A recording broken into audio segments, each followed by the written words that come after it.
So good afternoon, everyone. So we're going to start this section whose chair is Professor Conceição Costa, Playful Approaches to Change and Transformation. So we would like that it's going to be so fulfilled and so excitement in the morning. There is a lot of questions and it was really nice.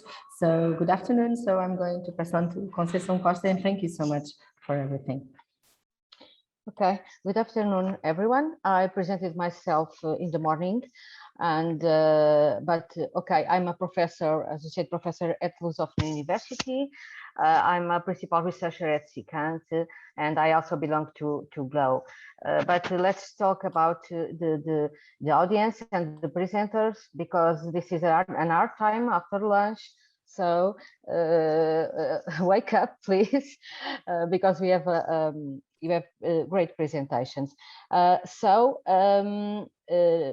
will go for all of you have very difficult names to me, so excuse me if I'm not pronouncing it correct, but now we have a presentation entitled Transforming Spatial Practices Through Play, and the presenter is Eszter, Tóth.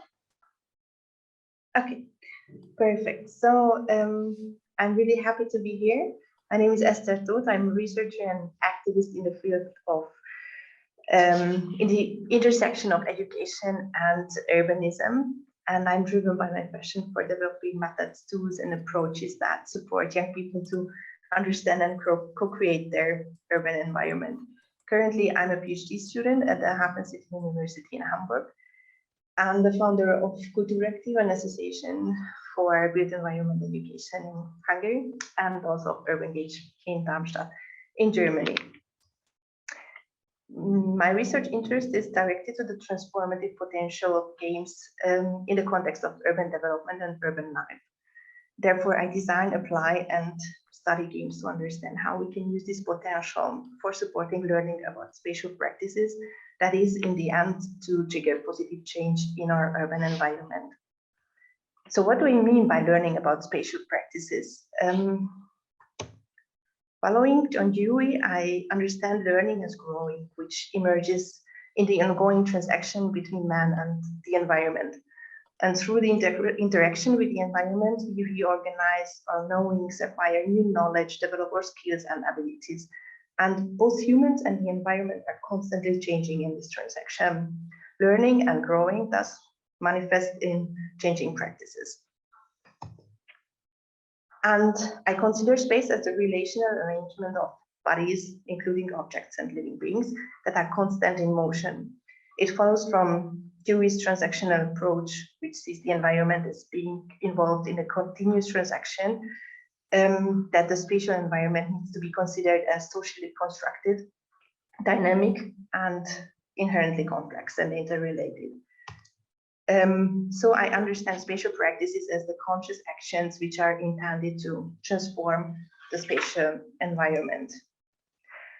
And I assume that games have the transformative potential to foster learning about spatial practices.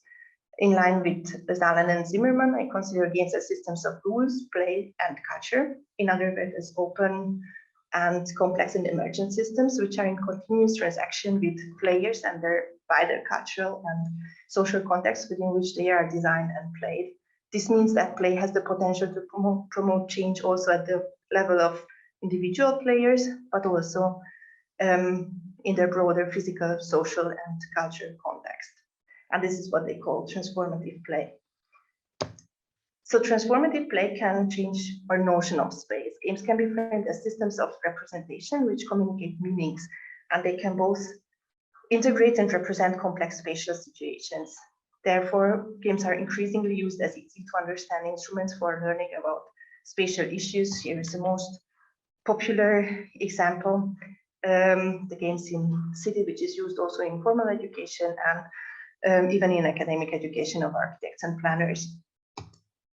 And the transformative play can also change the spatial environment, either directly by superimposing game space and real space. This means that ludic activities are performed in the urban space and blur the boundaries between game space and the real physical space, and they create this way a hybrid playground out of the city. A popular example is Pokemon Go. Or games can also transform spaces indirectly. They can be used as instruments for urban design and development. Simulation games for planners have been implemented for long to bring together stakeholders and decision makers. But in the recent decades, games are also increasingly applied to support public participation in urban planning and also in informal urban development. So there are a lot of potential. Where are the problems or the gaps? First and foremost, thinking in the dualism of learning and action can be observed in most of the games. The result is that we have a dualism of games that aim to trigger space production on the one side, and games that aim to foster learning, which means mainly knowledge acquisition about the spatial environment on the other side. Here are two examples, quite extreme. On the left, all geography and travel games from the 17th and 18th century, which are actually like playable maps and were considered as a medium that promotes learning about the world. And on the right, P3, Design Your Marketplace, which has been developed to support the design process of the marketplace in Billstedt in Hamburg, Germany, by collecting ideas and information from citizens. It is an online platform where players could redesign the marketplace by placing street furniture, trees, plants, and so on. And players could also comment and rate each other's design. So text and at the end, these texts and designs could be analyzed by the planners and integrated into the master plan. So it is rarely to find games where both the intention to support learning and to support space production or placemaking are integrated. And if there is an intended learning process embedded into the gameplay, then it is often composed from the planner's perspective. It doesn't reflect everyday spatial practices, but focuses on formal planning processes, and it fails to impact players' everyday spatial practices. So what happens is that it either focuses on a specific aspect and fails to comprehensively discuss spatial practices, like in SimCity, which is often cited as an example of how well games can represent different aspects of space and urban development in a dynamic and interrelated way. SimCity's games design draws upon the theory of system dynamics, an approach to understand the behavior of complex systems, which became popular in the 70s. So SimCity models the complex interrelations of the different aspects that constitute a city and the life of its inhabitants, such as buildings and infrastructure, economics and social policy, landmarks and natural disasters. And players have to deal with it and develop these factors. And meanwhile, they experience how each of their choices influences the whole urban system. But SimCity is attacked from an educational point of view because the extreme capitalist ecosystem and the ideology of a top-down urban planning practice where the planner is a kind of god who can do anything he or she wants. Or what happens often that the learning content can become so complicated that it is not educational anymore. On the left, you can see Amsterdam illustration of Amsterdam played the city collective, and they create games for planning, which ground in the idea of self-organizing systems where social co-participation and collective knowledge is important. And the players of their games are situated in the representation of their real-life environment, and they have to collaborate and find solution collectively for their problems. But the players have to invest a lot of time and effort and energy in preparation to be able to really contribute in a meaningful way during the game. They get a lot of training and tutoring materials and websites and forums, and this can discourage many from participating, and it might send the message that urban development is an expert field, and it's so complicated that one needs further education in order to take part in discussing it.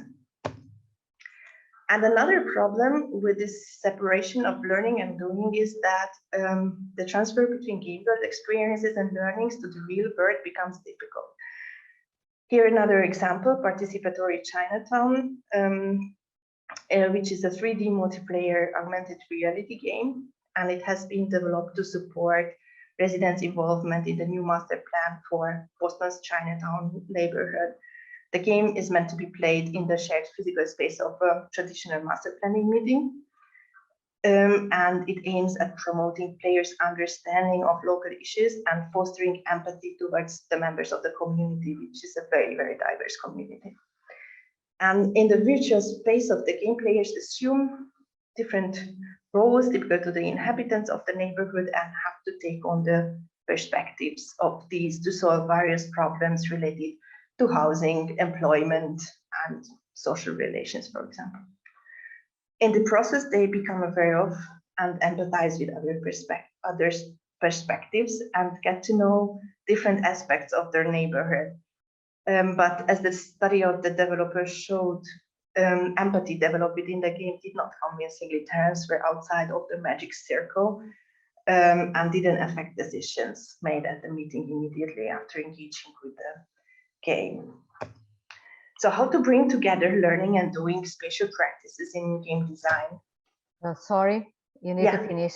You need to finish. Okay, so that's the question that I'm very interested in, and I develop and design and study games. Here is an example, Participate, which is a game where young people can get to know small-scale urban interventions and get to know what they can do in everyday life to improve their living environment. And in the second round, they can then create ideas of small-scale urban interventions, and then at the end, we also implemented many of these ideas.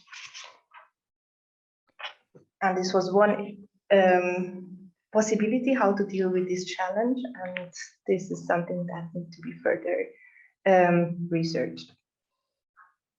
Thank you. Thank you. The next presenter, I'm not sure Catarina is ready. So you can start. Okay, I'll just need to tell you to switch the slides. You can just go to the next one. So here's a little background information about me, and as we have limited time, there's no need to stay here. I'd like to talk about the immersive playscapes a little bit more, and we can go to the next slide.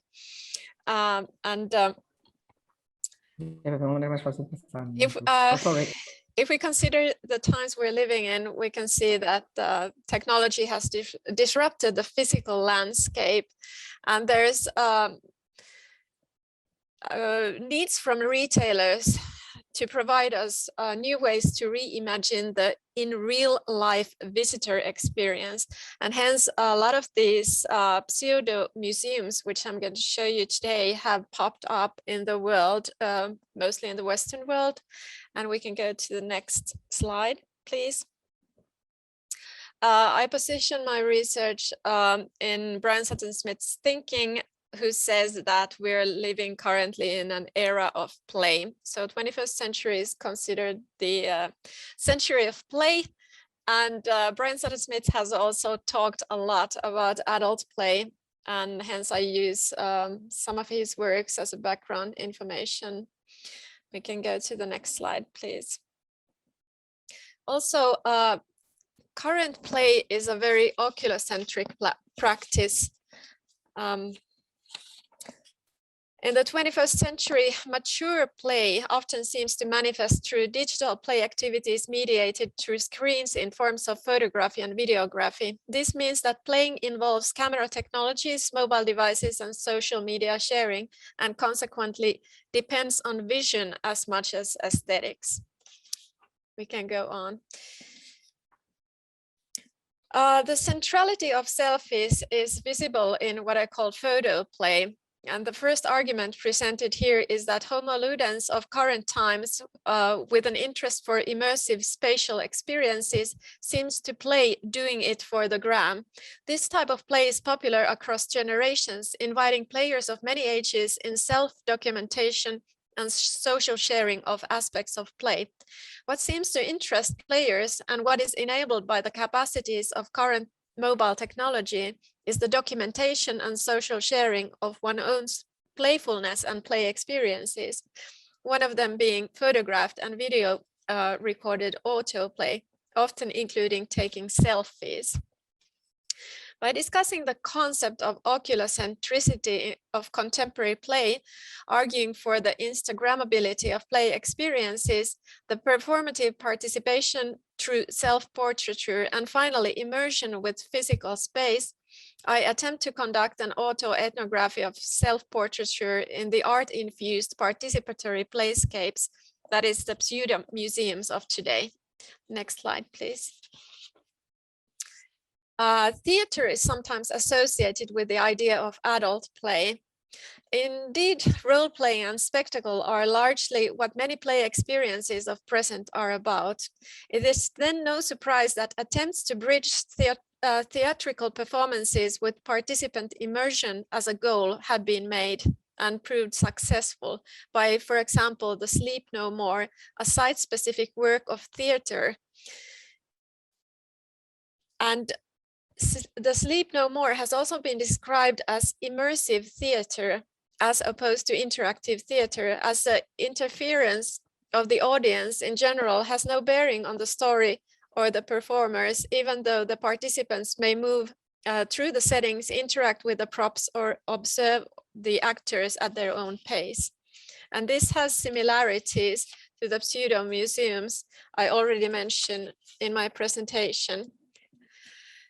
What is similar between Sleep No More and the immersive experiential spaces recently coined as Experience by Museum of Ice Cream co-founder Mary Ellis Bunn are their spatial constructs.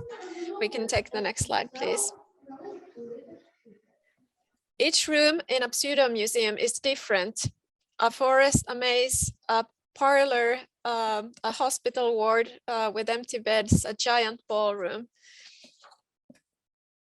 And here we can see an installment of the Museum of Ice Cream. And this I consider a place for immersive spectacles. And immersive theater calls to mind iconic amusement park attractions, especially in the sense of attractions made known by parks such as Disneyland and Walt Disney World, such as the Haunted House. Indeed, one of the locations of interest for this study, the Museum of Ice Cream, has been described by New York Magazine like a haunted house for digital natives. Moreover, co-founder of the museum, Mary Ellis Bunn, has been dubbed the Millennial Walt Disney. We can go on to the next slide. And this is a comparison between these theatrical spaces and the immersive pseudo museums of Museum of Ice Cream. But there are other museums as well. And on the next slide, thank you, we can see a little image from the Museum of Selfies in Las Vegas. And they have this statement written on their wall that the answer why people to the question why people take selfies is very simple a question, but the answer is surprisingly complex. And they claim that it will take you on a journey through time and access across the globe from the earliest days of human civilization and all the way to the most cutting edge advances in science and technology. We can go on to the next slide, please. So what these museums like the Museum of Selfies provides is a possibility to document oneself in play. And selfies can be quick snapshots to commemorate places or specific occasions, or they can be carefully considered portraiture with a relation to self-branding as a form of identity construction. But we also need to understand the ultimate social media opportunities and the notion of Instagrammability mentioned before in this presentation. And like said, these spaces provide possibilities for photo play. And key to these installments is, beside their Instagrammability, also their ephemerality. So these immersive playscapes are set up sometimes as pop-ups. Their reason for being is embedded in the idea of temporality and thus their not to be missed nature. For example, one of these museums does not exist anymore, which I included in my autoethnography, and everyone understands that these kind of playscapes have been closed during the pandemic. But in any case, these are the pseudo museums I visited for my research, and we can go on to the next slide. So I have mentioned already many times the Museum of Ice Cream, and according to its founder, its aim is to build environments that encourage social interaction between strangers. And the co-founder states, our ambition has always been to create experiences that can connect humans to humans and humans to architecture. I consider, however, these very much spaces for adult play to happen in. And we can take the next slide, please. This is the data set I have collected during the time just before the pandemic, in the end of 2019 and the beginning of 2020. And I visited San Francisco, Las Vegas, and New York, and visited all these museums. And here you can see how many pictures I've taken in each place, and how long a time I've spent in each place. And also you can see the cost of visiting these spaces. So we can say and point out that adult play is expensive. We can go on to the next slide.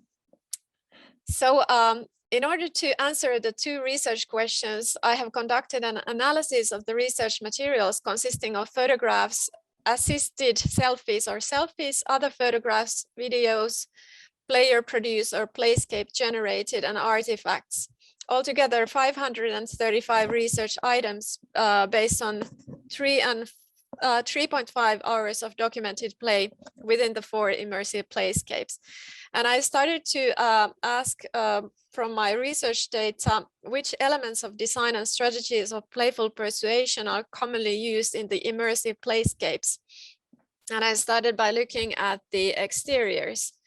And we can go on to the next slide, because the interiors are far more interesting. They are either multicolor or often pinkified.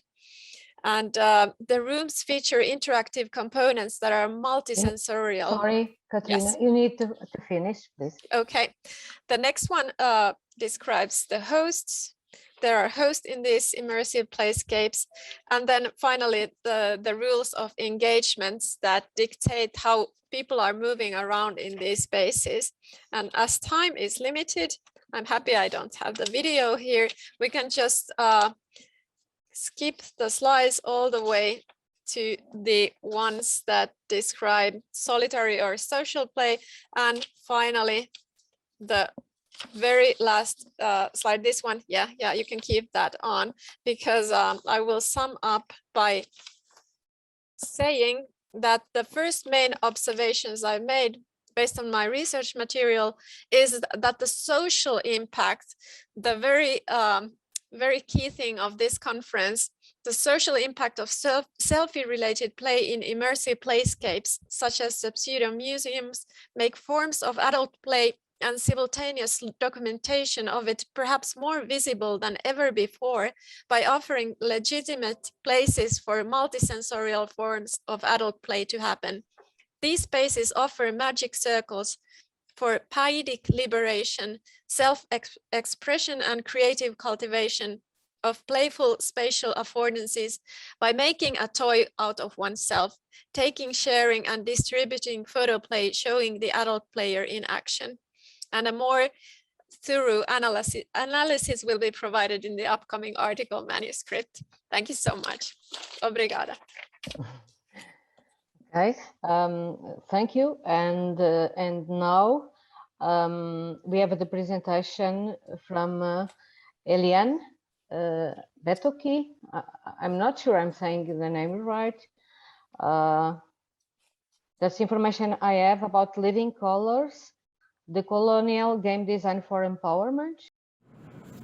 So in this work, we are presenting game design methods, which is also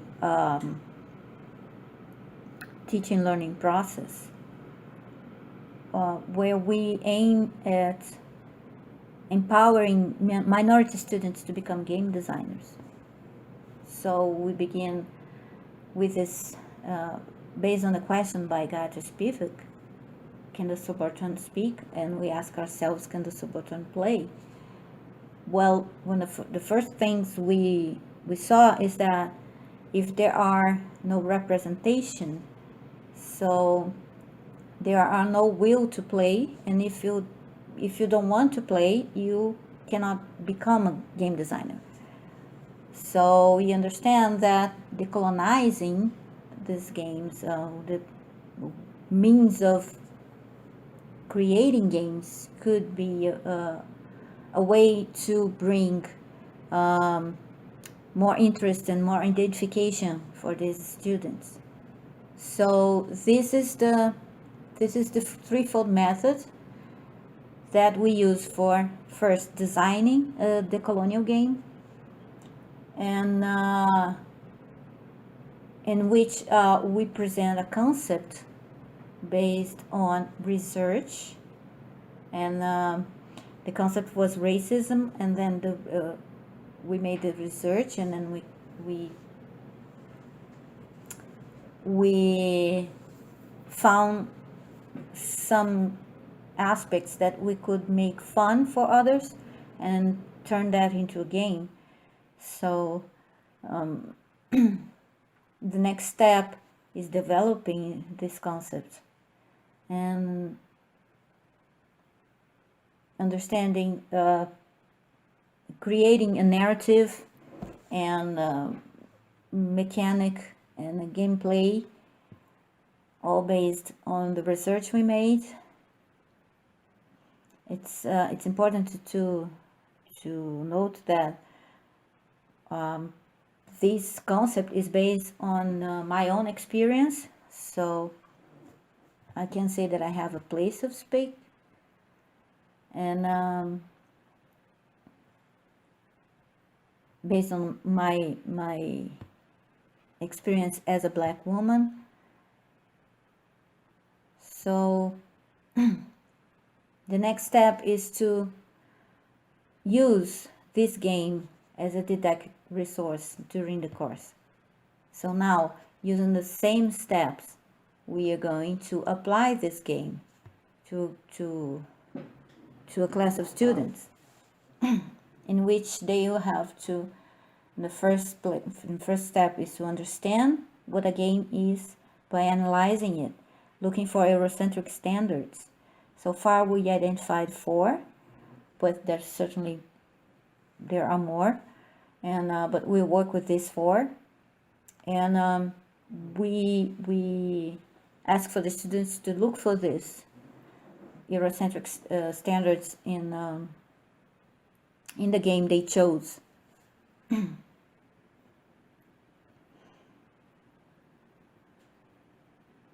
So that they can think about this Eurocentric standards and understand how can they change that. So here is students' answers for the Google form.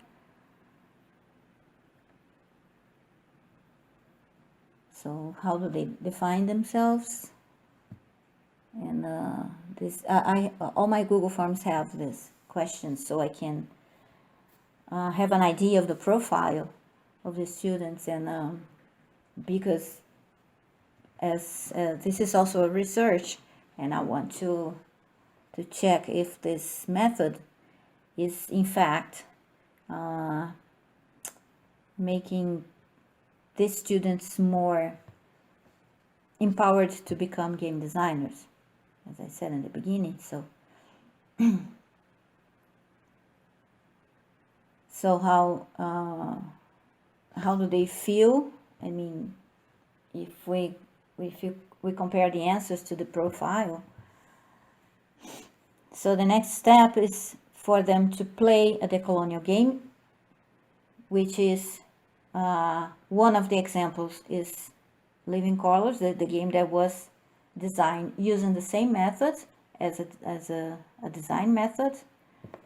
And this student chose this game. That's why I chose these answers. I chose this student work to show exactly how the game was developed and how the game was applied as a learning process,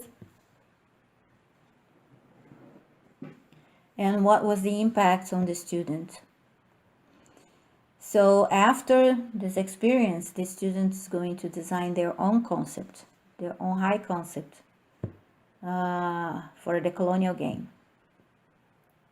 And here the students then highlighted the importance to address themes like African religions and religious racism. They identified themselves with that. So here they start to develop their own game. And in this course, we focus on the high concept. We do not prototype the game yet, because we have this understanding that one of the problems in games is not the graphics, or I mean how good they are, or how well done, well designed the game is, but how the game is conceived in its first ideas. So here's now the course that we are applying this semester. We're applying this method now. You can see the profile of the students, and you can send your comments and questions to my email. Thank you very much. So we have more time to discuss, and can we proceed with Scott? Hi, Scott. Thank you very much. I cannot pronounce your last name because I know you are from Quebec, or you are teaching at Quebec. It's a DeJong, Scott DeJong. Yeah. Okay. So thank you for being here. And the presentation is entitled "Playing with Fake News: State of Fake News Games." Okay, you can. Yes, we are seeing it. You can see it? You can hear me? Yeah. You can start. Fantastic. Awesome. Yeah. Hi, everyone. Well, thanks for having me. I'm looking forward to be here. I am just grounded at Concordia University in Montreal, so it was a little bit early waking up for some of the earlier panels this morning, but I'm glad to be here. So I'm talking about a project that I started last November that I've now titled Playing with Fake News. So today I'm just going to go over kind of the background, method, results, key points, and next steps for the project. And this is kind of the key question that this project was analyzing, was how is fake news being framed within video games, and what are kind of games discussing and what are they not when we're talking about how they present fake news? And so this was kind of part of a class that I've now continued into my own work, which is more largely tied to media or digital literacy. But the background for the project, I came across a report by Grace and Huang in 2020 that was talking about news games. And for those of you who don't know, news games are kind of a subgenre of games that attempt to connect journalism and gaming. So a news article might tie a game into its project or report in order to kind of get the audience more engaged with the story or get a better sense for the story that's taking place. And so I read this report and I thought this is really interesting subgenre of games. And I thought, well, fake news is so prevalent, especially after the 2016 election in the States, that perhaps, there's this kind of subgenre of fake news games that are existing. So I went ahead and try to figure out what that actually would mean. So like any other project, I'm going to have to go over a few quick definitions. So first things first, we have disinformation, misinformation, and fake news. And I want to just quickly draw a distinction. So disinformation is intentional. It's the intentional spread of malicious content, incorrect content, and it's done intentionally. While misinformation is false news or false information that is unintentionally spread. Fake news is kind of a form of disinformation that takes the image or role or position of a news story. So this might be a tweet, this might be an actual article or things like that. And across research looking at these themes, we see a consistent call for intervention on these issues and how they're working. And so this project was kind of looking at how these fake news interventions are working. So what I did is a keyword search of the Games for Change website, which is a lot of social impact serious games, the Google Play Store, as well as just a series of keyword searches on Google using different browsers such as Chrome and Firefox to create a list of 33 different games that I then play tested or played and analyzed. You can find all this data on my personal blog, which is linked here, but you can also see it at the end of my presentation, which I'll leave up for a little bit. Of that initial 33, I cut 7 of the games because they were analog and my focus was on video games. And then after playing some of the games, I cut it 4 more because they were either repeats of existing games or one of the games was entirely in German, and unfortunately I don't speak any German, so to play it and analyze it would have not been possible. And so kind of the larger overview of the data set. So based off that initial report on news games that I was influenced by, I wanted to see the length of these games, and most of them, just like news games, were under at least 10 minutes or 5 minutes, and even the games that were more than 15 minutes long, I'm saying they're 15 minutes long because there was still unlockable content, but the core gameplay loops, the core actions that a player would take were already kind of repeated in that initial 5 minutes. Many of the games that talk about fake news have been designed in the Western countries, specifically the US and the UK were the most prominent.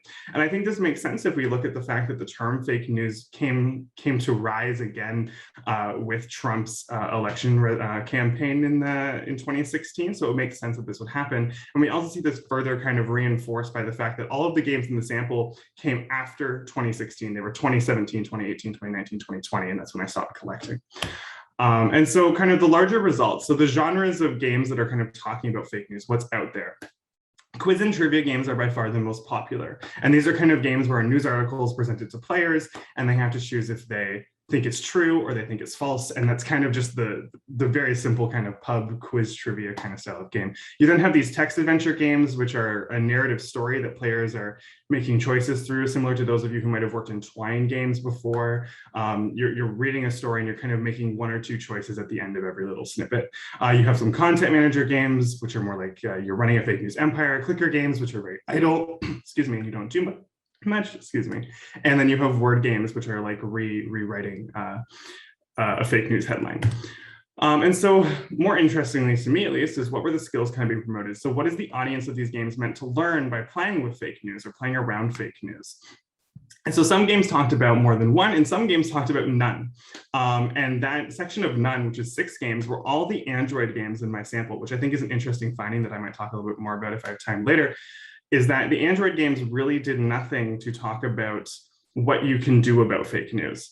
Whereas the other games that were meant to be played on the computer or a desktop of some kind talked about primarily critical thinking and fact checking are by far the most common themes. And what I mean by critical thinking, and there's a larger debate of literature that we could get into as well, is that it's just asking the players to think about what they're looking at. So maybe it's saying, why do you think this article is true? Or why do you think this article is false? Or what kind of questions you should have when you're reading an article. So it's still not like the deepest critical thinking, but there's some prompts there to think about. And then the larger themes of discussion. So when I mean by themes are kind of the material or the content that's being discussed alongside fake news. So some of these games would have fake news as kind of their core premise, but because they're talking about the digital, they're talking about other issues that are kind of very much tied into the assemblage that is fake news discourse.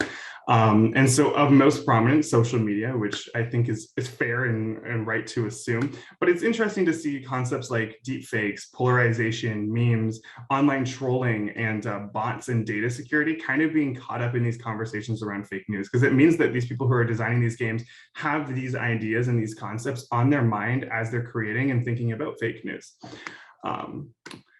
So the key points that I have from this data is that, first off, fake news games are not like news games. They're much more like media literacy directives. They're much more like digital literacy projects where, for the most part, barring the Android games that I mentioned or the mobile games that I mentioned, the goal of the game is to have players retain something, whether it be some kind of skill or some kind of need to question content. The goal is to have them learn something in relation to fake news, whereas a news game is more focused on expanding a news story. So another key point was the fact that there's kind of a gap in mobile games that talk about fake news. None of them, all the mobile games that did talk about fake news, and this kind of goes to the fifth point on this slide here, really used fake news as a reason for players to just download the game. So it might have been called a fake news something, and you download it and you play it, and it's really just a bunch of ads. Or when you're playing it, there really isn't connection between fake news and the game itself. It's kind of just there as an ethereal word to perhaps get people to play their game. When we talk about the skills and the ideas being promoted to players, there's really a clear focus on binaries. So it's really seen as, this is a good source, this is a bad source, this is what you do, this is what you don't do. And it's really drawing like very clear lines to players of what they should and should not do.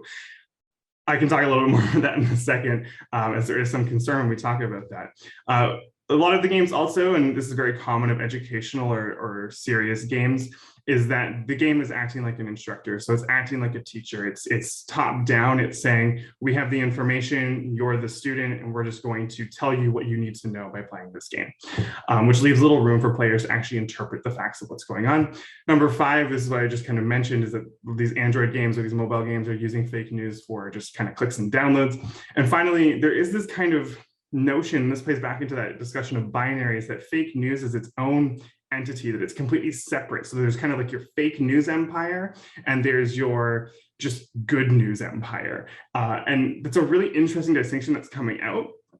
And I think when we talk about what's missing, that's one of those key points is, so first off, these games are really focused on players. And so they're talking about what users can do or how users can do it, whether the user is the one spreading or the user is the one kind of responding. And so there's little discussion in these games about like policy actions we can take, legislative actions we can take, how we can approach this politically. It's really focused on what you as a user can do, which is great because it's important that users are aware of their actions. However, if we're doing that, I found it really interesting that there was not really any discussion about users flagging content and users reporting content, which for anyone who's done work in fake news and disinformation studies, that's quite common rhetoric of, hey, if you think something's fake, you should report it so that it can get taken off the site. And the fact that these games didn't really address that as a theme was actually relatively shocking to me.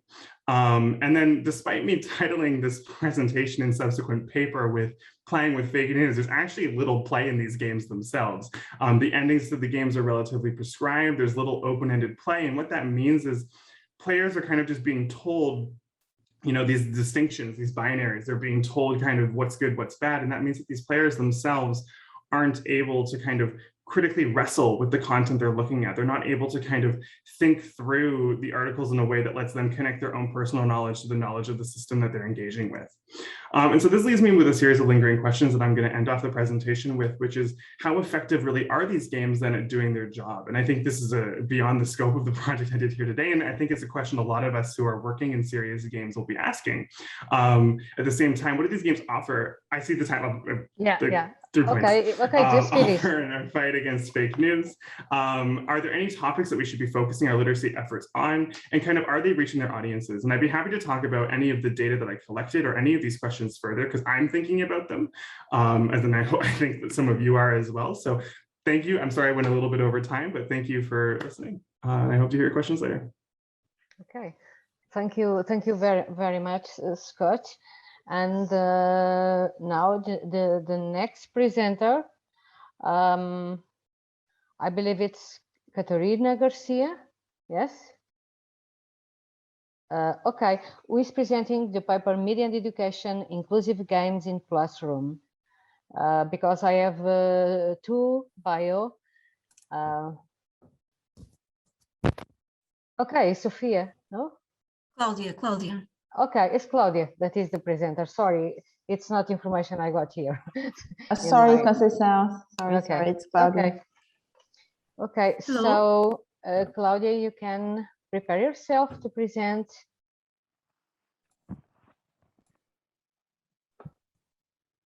Like this? Yeah, Okay. yeah. Okay. That's good. Good afternoon. My name is Claudia, and I'm representing the other colleagues, Sofia, Catarina, Maria Leitão, and myself, Claudia Nunes.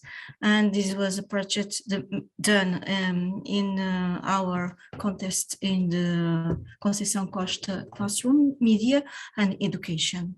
So I will start. The keywords were video games, special needs, group interaction, collaboration, and emotion. So, in the context of the inclusive classroom, it is essential to create media to enhance learning in a playful way, specifically in children or young people with special health needs. Many questions were made. For instance, can digital games enhance enthusiasm, excitement, group interaction, for instance? The studies are conclusive that inclusive play among children with some health problems promotes learning and develops creative and social skills in the target population through participatory design, collaboration, and cooperation. The technological supports addressed are diversified, and the most recent ones present robots as a mean and enhancing mobilization and interaction skills. Since 1948, the Declaration of Human Rights states that school should be for all, so children having or not disabilities have the right for an inclusive school. Games pull people together, and since the 17th century has been assuming a role in education. For Piaget, for instance, games help in building intelligence and motivating the student to learn different skills. For Vygotsky, social interaction with the construction of the knowledge of reality is experienced, assuming the student the role of protagonist builder of its story. Nowadays, for instance, virtual and augmented reality and massive multiplayer online role-playing games are used for the acquisition of social and other skills. In the disorders instance, we have cognitive disorders, autism spectrum disorders, attention deficits, visual incapacities, for instance, deafness.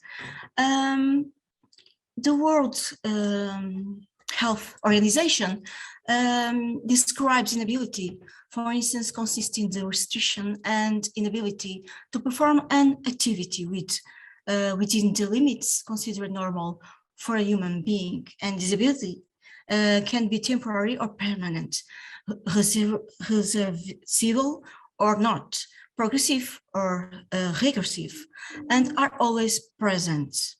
So in this systematic literature review, we had these three questions. Can digital games enhance enthusiasm? What games can help overcome learning difficulties? What is the importance of game design and technology in the acquisition of different skills in learning?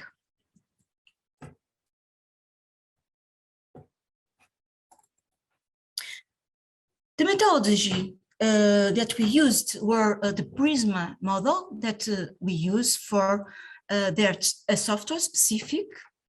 It was a free version of NV and Vivo Plus software. And the data criteria was from 2060 to this year, the present year, in English and Portuguese articles, counting 17 quality full text.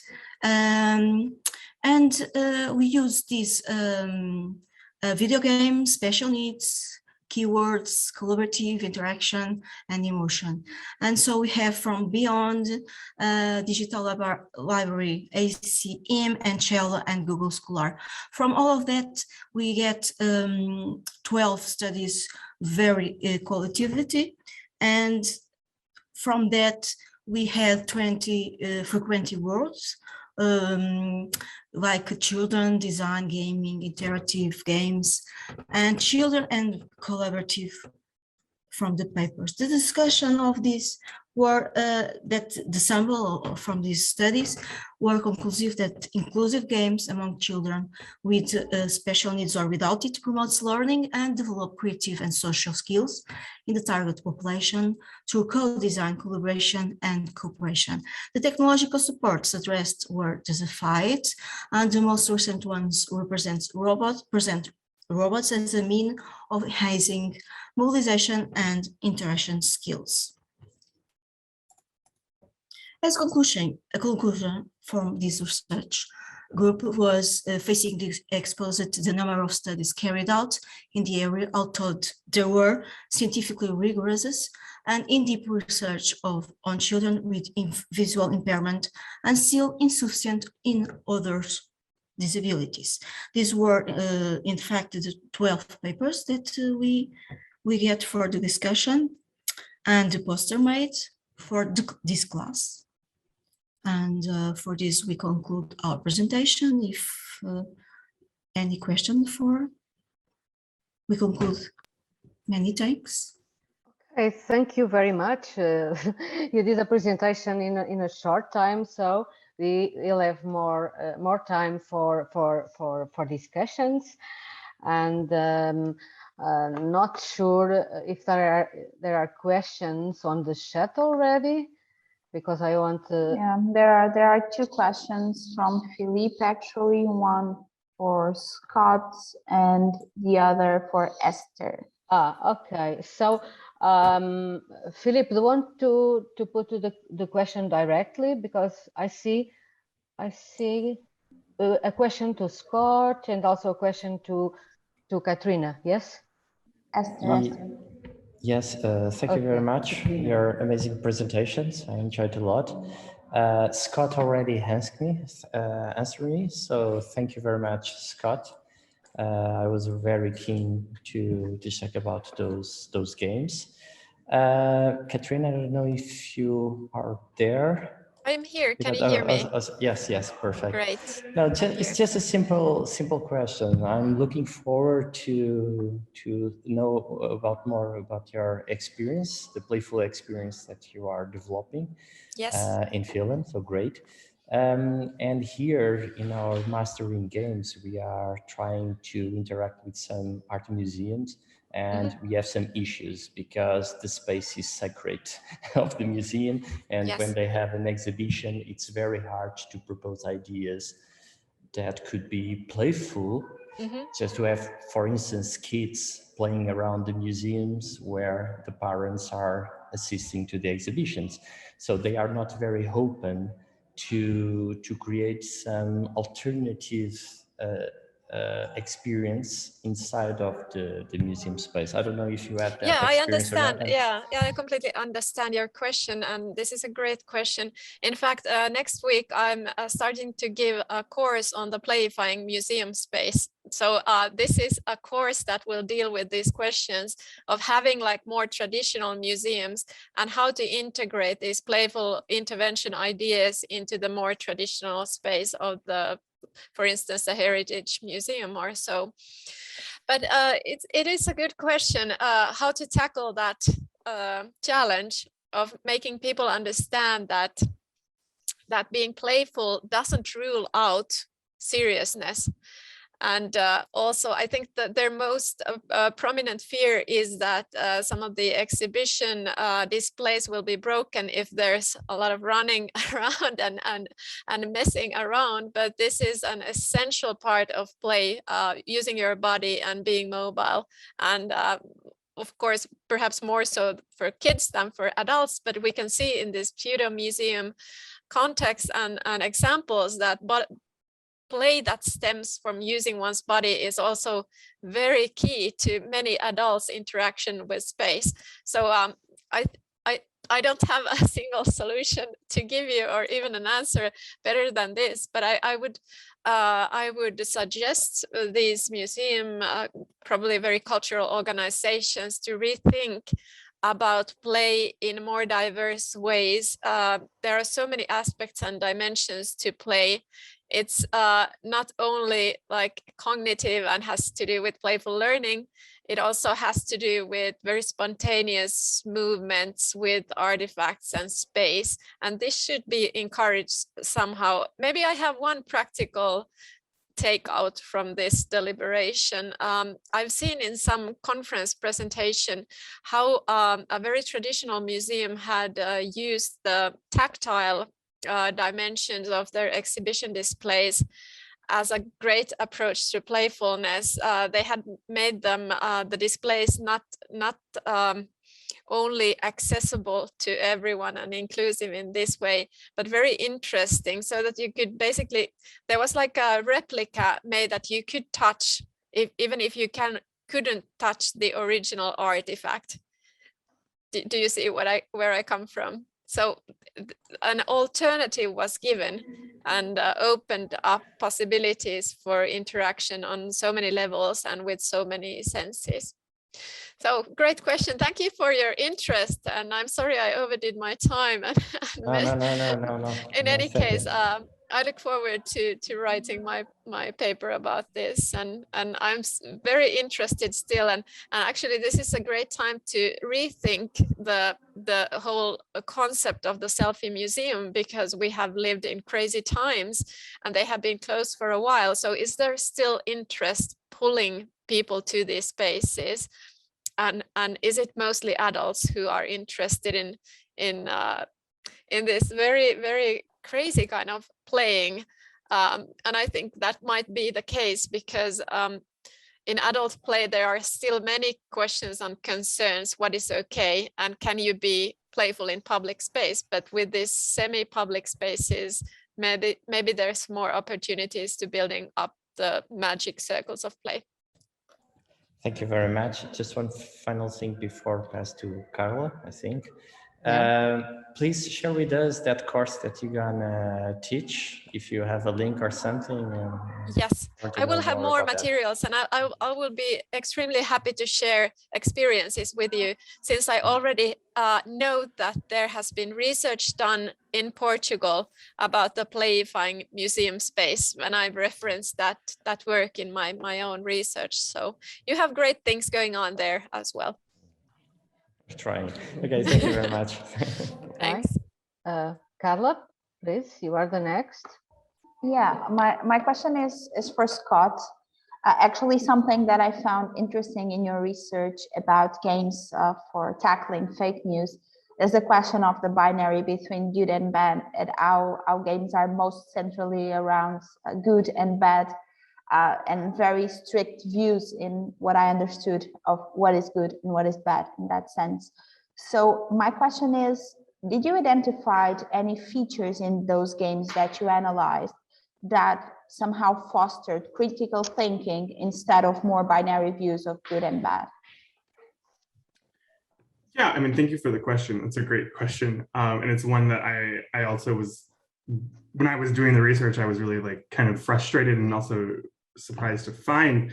And the games that did that, those were really a lot of the trivia games, which were the priority in the sample. And so why they were binary is because it was just, here's a news article. If you look at the source, you can probably assume that it's bad. And if you look at this other source, it's good. And then there was like a small little descriptor as to why. And the reason I would still say they offered critical thinking is because in some cases they would be like, but you should still question what you're reading. But it didn't go beyond that. And that's where I meant that, like, we didn't really get to play with the games themselves. Is the critical thinking in a lot of these games is really just having players, they're just telling players to think about it, think about what you're reading. And there's nothing kind of tangible beyond that, that it kind of just reinforces these binaries, where at least I can allude to some of the more text-based adventures where you're kind of there's a few, there's one called Harmony Square where you're like disseminating fake news in a community and driving community members mad over these ridiculous stories. At least there, they try to give you moral reactions because they show you like how people in the community are reacting. So you're at least a little bit seeing it, but still in those cases, these games, it's a narrative that's pre-written and you only have option A or option B every time. And so while they're narratively telling you like the response and trying to get you to think about your choices through like, oh, now this community member is really mad, or like this person's been completely removed from their job because of what I did.